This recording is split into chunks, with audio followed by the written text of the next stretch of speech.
Hey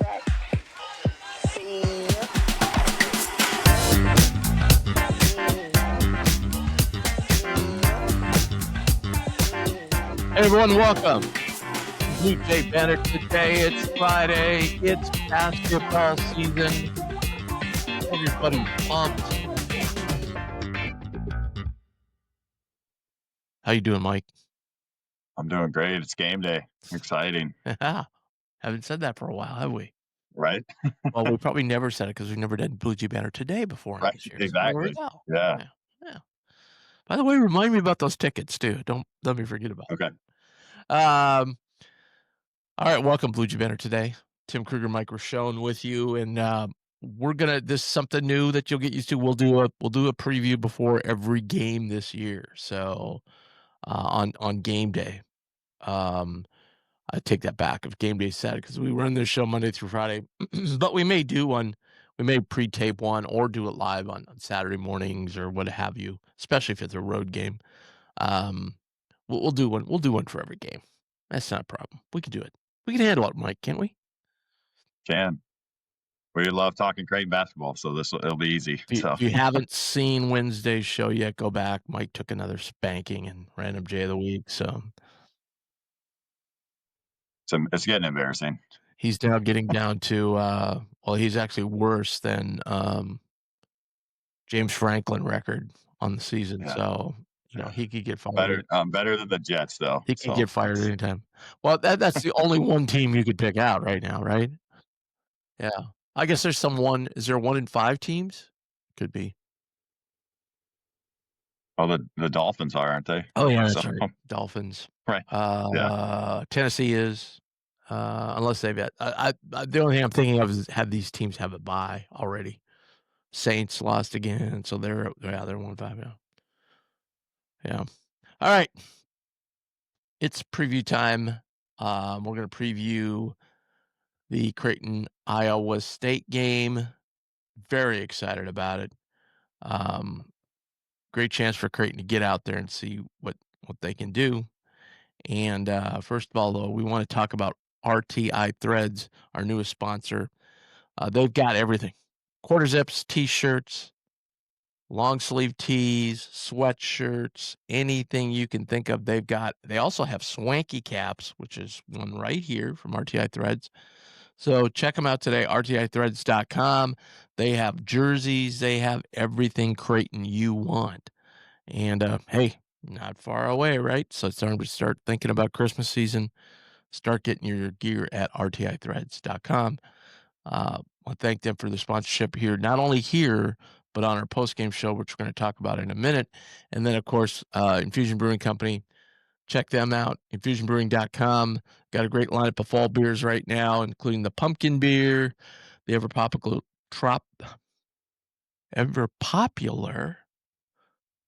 dill pickle beer, which you can mix with Bloody Marys. It's fantastic. So check it out. It's infusionbrewing.com. All right. We should mention, okay, so it's a great time. We just talked about it with RTI Threads. So Careminders Home Care and RTI Threads are sponsors right now for the post-game show. If anybody out there has a business and would like to sponsor, great way to get to thousands and thousands of people. Let us know at bluejbanner@gmail.com. We'll help you out, get all set up. But the post-game show tips off tonight.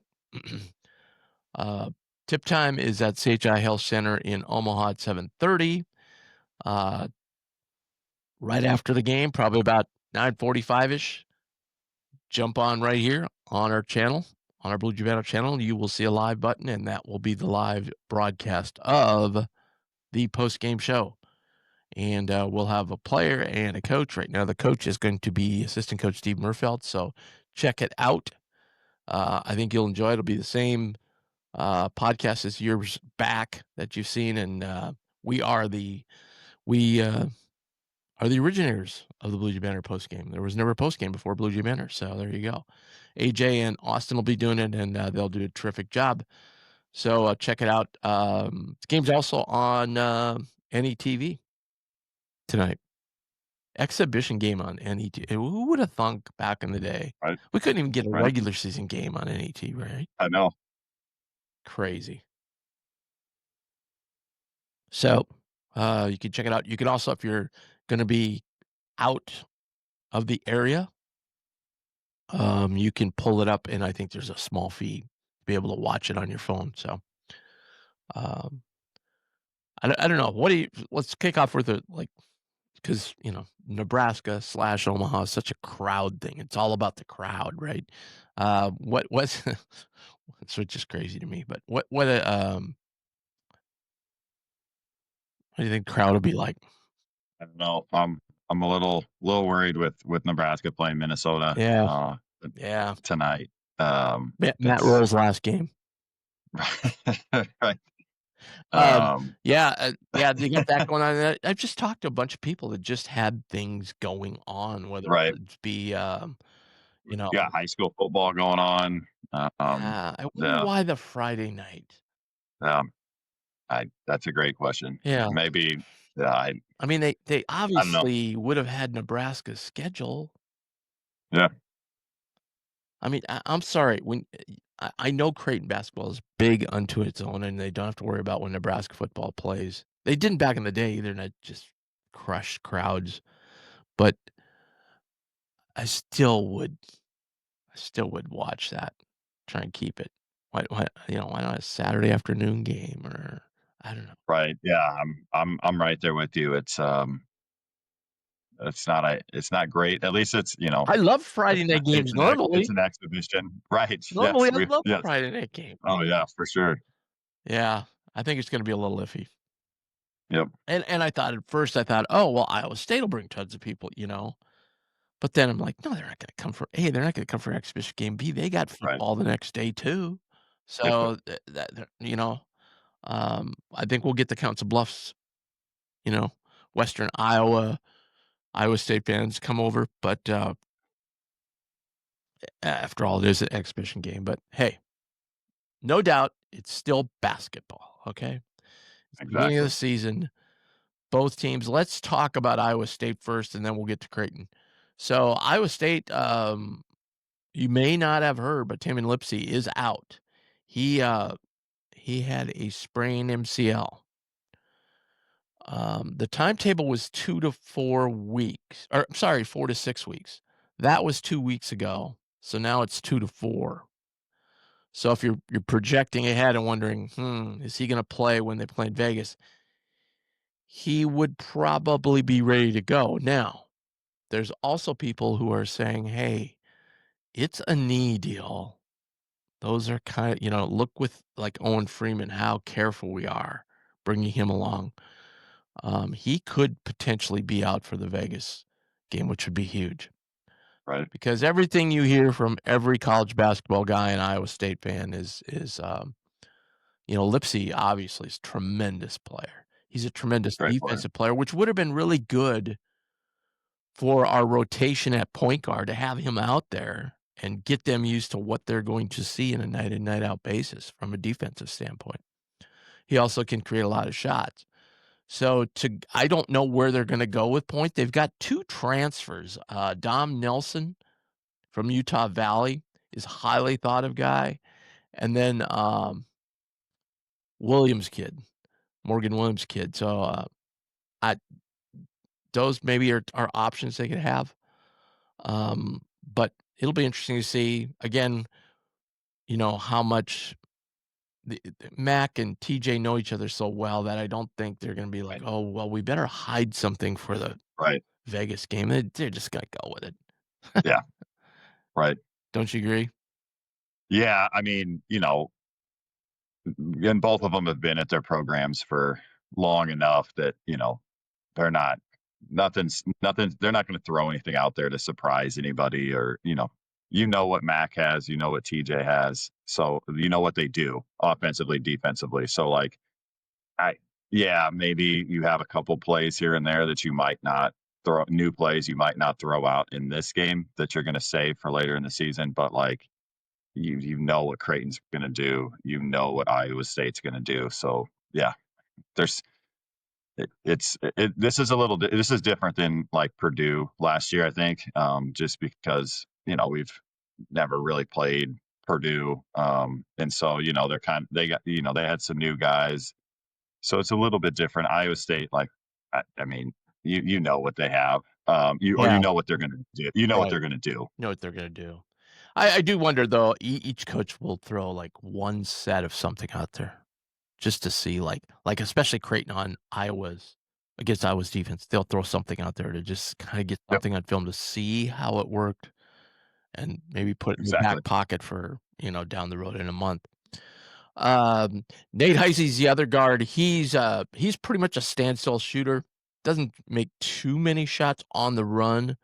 Not a bad defender though, but he's a guy that's probably a guy that's going to add some firepower to their outside game, which is lacking obviously without Lipsy and but they got two studs at the 3 and the 4. Joshua Jefferson,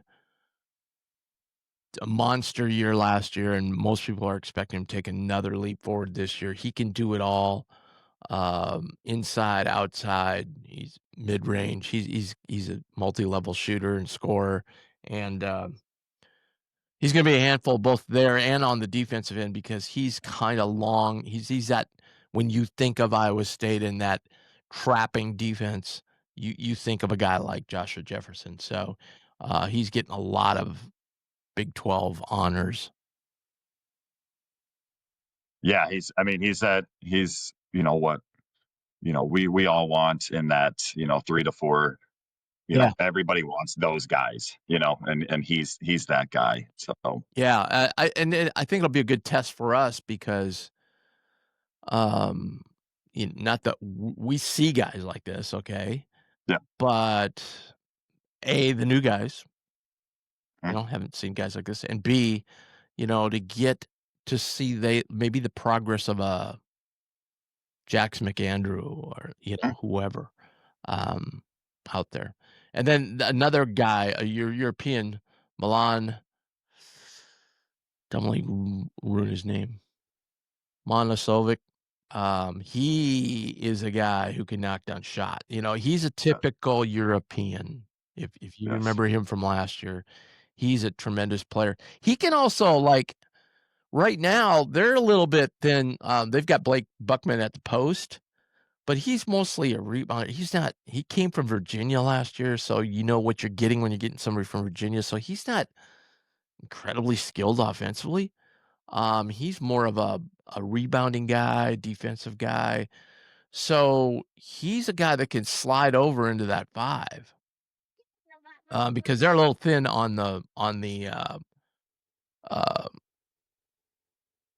they're not as deep as they have been other years. Let's put it that way. So I wonder if that's the case, then will Mac go small with Trout? Because we yep. I think the key is to try and figure out ways to get Trout on the floor. AJ and I were talking about this the other day. Yeah, you know, this will be with kind of the lack of front court depth that Iowa State has, and maybe having to play a little small. This will be a good opportunity for Creighton to try out some different lineups, try out the small ball lineup, and kind of see how it goes. Because I'm not even going to try to pronounce the European's name. He's a skilled basketball player, We but do like he Milan is, just like we do Alexa. yeah. He's a skilled basketball player, but he's not, he's not a bulky guy, So like if he does slide over to the 5, he's, Yeah, I, he can I, score though down I'm, there. oh yeah, oh he's a very very skilled basketball player. So but it'll be, if he does slide over to the 5, it'll be, I'm excited to see how Creighton answers that and puts their small ball lineup out there. Now, just remember both sides here. This is an exhibition game, so I would imagine TJ is gonna want to test some of that depth. We talked about the 2 transfers. They have another transfer, a big transfer, Eric, Mulder from Fort Wayne. Now, I gotta admit, I haven't watched a lot of Fort Wayne basketball, but what I'm hearing from the national guys is they're not sure he's a body, and they're not sure how he's gonna translate to high D1 basketball, so they're not so it'll kinda be interesting to watch that when he gets on the floor. I also wonder how our Euros are gonna do against Milan, Right. you know? That's gonna be Yep. interesting because 'cause I'm sure they're familiar with him, so it'll be interesting to see, you know, "Oh, I played against this guy and, Right. Right. whatever, under 18s or whatever, I'm not scared of this dude," you know? Yeah. That type of stuff, so I would just wonder how it is. But again, as we talk about every time we bring up Iowa State, and we'll bring it up again in November, do not, do not dribble the ball down the baseline. That's what they Right. want you to do. It's totally foreign to any other defensive concept. Um, teams like to dribble that ball down the baseline and then create something underneath. Iowa State wants you to go there because they slap the trap on you and then it's all over. Yep. And you will hear Mac scream at people. I'm sure people will get yanked when they do that. I Yep. remember the last time we played Iowa State, we did a great job of it, and then all of a sudden somebody went down the baseline. I was like, "All right, you're out of there. You can't do that." But that's basically most people, national observers think that they're gonna struggle or not struggle, but just not be a strong offense. I mean, number Ken Palm has them preseason number 2 defensive efficiency. So, they don't think, um, they're going to be as good offensively last because they did lose some guys from last year. So, that'll be something to watch. And, most feel they're somewhere like they could be 2nd or 3rd in the Big 12 from an NCAA basketball tournament standpoint, could be a 4 or 5 seed. They said also if things don't go well, they could be 8 or 9 seed in middle of the pack in the Big 12. So, I think they're a tournament team regardless. So Right. it's always a great test, especially in an exhibition game.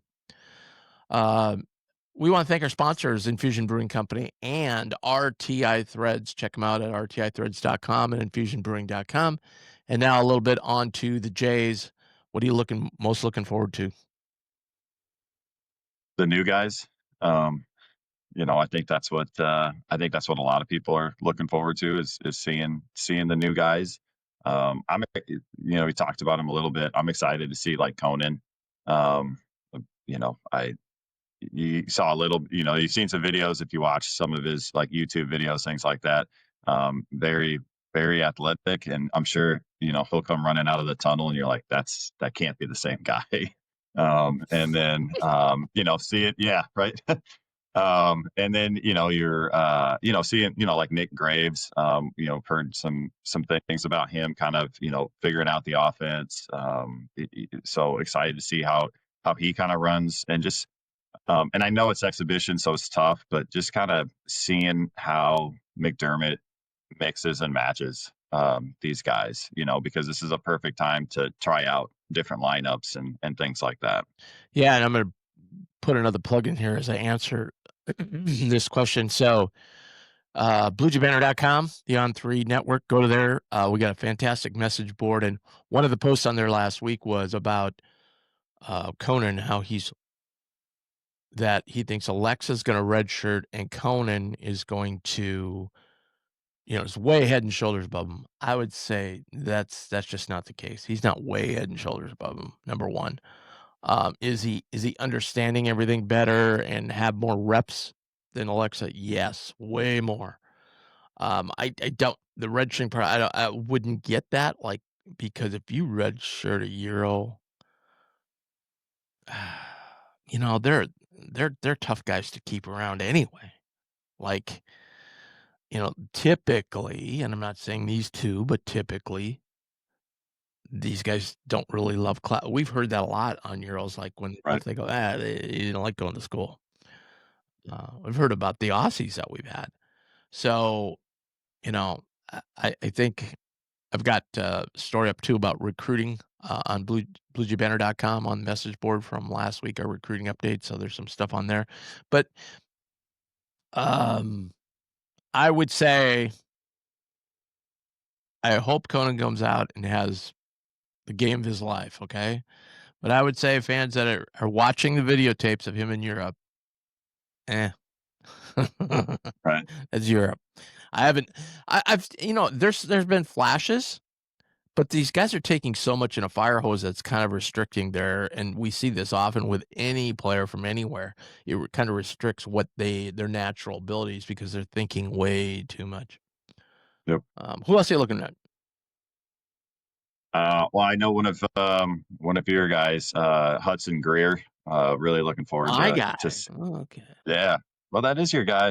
I think you had him what your third leading scorer possibly Oh, when you we know did Cooley the better than I do. um, because again, you and I have both talked about this that he's kind of the forgotten guy. But if you talk to people who've been to practice, McDermott mentioned it. He's a very very skilled basketball player, and the problem is that just the depth that they have at the wing position. So, but I'm excited to see him play. Yeah, in this game, he's gonna get He's plenty of run. exactly Yeah. exactly, and Blake Harper and Austin Schwartz. They figured they're going to get a lot of run too. Because I mean, we know what we have in Jackson, and Ty Davis running the point. Excited to see that where it's not going to be, hey, you're spelling Ashworth for 30 seconds before the media timeout. He's going to get some more run and things like that. So how does he handle the offense and things like that. And the biggest thing is what what are the what are they doing on defense? Yeah. Yeah. Because that's another big thing. So Right. That's gonna be the key. And then, and this is a great team to play that's so athletic that oh, for that's sure. gonna challenge us in a lot of different Yep. ways. Yep. Um, yeah, and I just wanna see, like, how many different guys go to the point. Yep. By the way, if you haven't seen Monday's show, we had a breakdown of, our media day conversations with several players, and you'll wanna hear the comments of Ty Davis. You'll wanna hear the comments of Hudson Greer, those 2 guys, because they have some very interesting comments made, so, go back and check out Monday's episode if you haven't done that. Uh, yeah, and just all the different combinations we can throw out there at point guard. I wanna see that. I wanna see where Blake Harper fits into the mix. I kinda do wanna see is Freeman gonna get any run tonight? I would guess probably not. Yeah. And is how are the 2 guys how are the 2 Euros and then, um, Isaac Trout gonna fit into the situation? I mean, Yep. Isaac has just opened so many eyes in the preseason camp that they're just looking for ways to get him on the floor, and how is here's a great test right off the get-go for Jackson. How is his physicality, work on his body and being more physical inside and going inside more? How has that worked out? Yep. So a lot of things to look for tonight, and we will break them down for you all next Monday. Obviously, first break them down for you on Blue Jay Banner postgame show tonight at about I don't know 9:45 ish live from the Let It Fly Sports Bar in downtown Omaha. You can go down there, check it out. It'll be up on the screens. Ask for headsets. They have these headsets you can listen to any TV screen, so you can listen while you're in there. And then, or if you want to go live on YouTube, there it is there, and it's also there. If you can't do it tomorrow night for whatever reason, it'll be there Saturday morning for you to listen to. And then we'll be back here on Blue Jay Banner today on Monday morning to kind of break down what we saw on Friday night. So that's it for today. Hope you guys enjoy the game tonight and go Jays. Go Jays.